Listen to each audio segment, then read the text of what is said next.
I am Michael Killen, and I'm host of a television internet program called Michael Killen on Sustainability. And when I think about sustainability, I tend to think about not just people, companies, countries, but I actually think in terms of the planet. And I also think in terms of other developments that are happening right now besides our need for sustainable practices. I think of topics such as energy, the environment, immigration, the emergence of China, the future of civilization, and human rights. And when I think about human rights, it's understandable that when something happened today, it triggered my attention. I received an email from an organization called Change.org. And it is an organization that takes on social causes so that if you have a cause, you go to them, and if they accept that cause, they will work to develop signatures and petitions that will help bring attention to, let's say, the offending country, organization, or person that they are violating someone's rights. So Change.org informed me today that Intel is doing something against its corporate policy. It is funding an organization that discriminates against people. That organization is none other than the Boy Scouts of America. The Charter of the Boy Scout of America says no gay leader can be part of that organization. And in doing that, the Boy Scouts are violating people's rights. Change.org has now started a campaign to urge, inform, persuade Intel to stop funding the Boy Scouts of America until the Boy Scouts of America becomes open to allowing gay leaders to participate.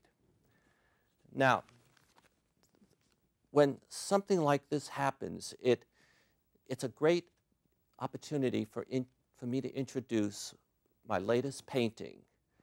And my latest painting falls under the broad category of human rights. So when I heard about the Boy Scout issue, it reminded me, as when I started working on this painting, I thought about the Boy Scouts, and because I knew they were discriminating. And I thought about their logo, and then I also thought about the Mormon Church.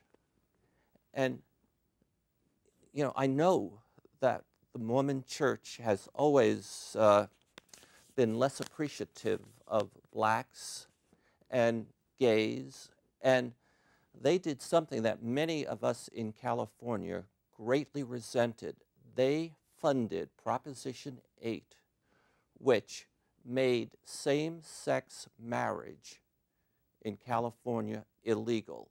The Mormon Church funded Proposition 8 to take rights away from people in the great state of California. So as I thought about this painting, and I thought about the Mormon Church, and I need to tell you that when I started this painting, there was a song and some lyrics that rung in my head, and those words were, "Jesus loves the little children of the world, all the children of the world." And that brought me to the church, the Mormon Church. That made me think about them, because they say they love all the children of the world, but when you fund something like Proposition 8, they obviously do not love all the children of the world. And as I worked on this painting, I also thought about the Catholic Church, the Pope, because the Catholic Church has worked diligently to try to limit same-sex marriage. So in making this painting, I was thinking about the Pope, the Catholic Church, as imagery for my painting.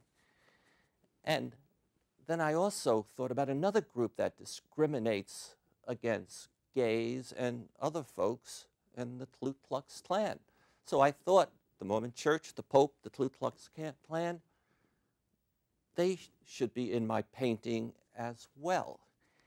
And then I thought about another organization that discriminates greatly against women, as well as people of a different faith, various faiths, and that is the Taliban.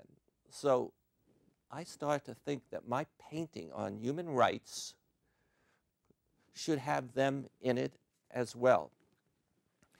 And then, as I wanted to pick up again on Jesus loves the little children, I thought it would be best to have a different title, and maybe what's more true is that liberty loves all the children of the world. And once I came to that idea, and I tend to think in the United States, liberty is paramount here, and the great leaders of this country and then the people really believe in it, I decided I would be influenced by the Statue of Liberty, and I would put her in that painting as well. And so this led to my painting called Liberty Loves All the Children of the World.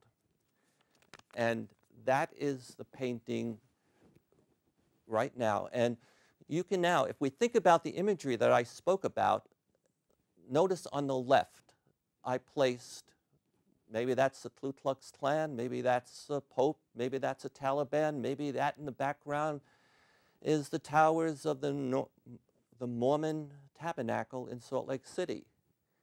And I also decided to put the different groups of people that are not well accepted by the group on the left, on the bottom, on sort of planets or in spheres. I did that because we have a man running for president of the United States as a Mormon, and the Mormons are very much into planets. And I believe when you die, you can wind up on your own planet.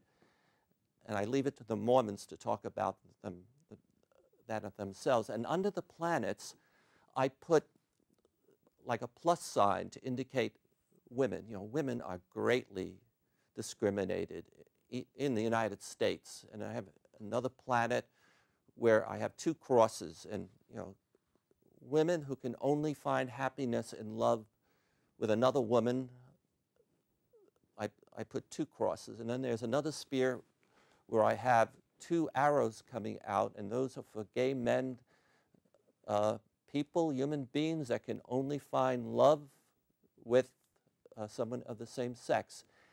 And I put a piece of the United States flag on every one of those spheres because I tend to think they are all part of the fabric of the great United States of America. And way up on the right and to the right, there is liberty, a big mama reaching out and embracing all the children of the world, regardless of their sexual, race, or other difference. They're all part of the same country, the same world. So that's my latest painting, Liberty Loves All the Children of the World. And it's 6 by 5 feet long. And again, it's part of the category of human rights. And it joins, well, first of all, I do want to say, and I don't know if we've shown this yet, as I was working on this painting, I came in contact with a man from Tulsa, Oklahoma, who is the head of a company called Mighty Movers. And he was hired by an executive to move him his furniture as well as his expensive BMW from Tulsa to San Francisco. And I met this man, and as we talked, I realized this man who really had very limited education had picked himself up to start his own company and was a productive member of society. Again, the president of Mighty Movers in Tulsa. And as I talked to him, I discovered he had an artistic talent, and I invited him to come to my studio and help me work out some details on that painting. And that's Chris right there from Mighty Movers in Tulsa, Oklahoma. All right, and so my next painting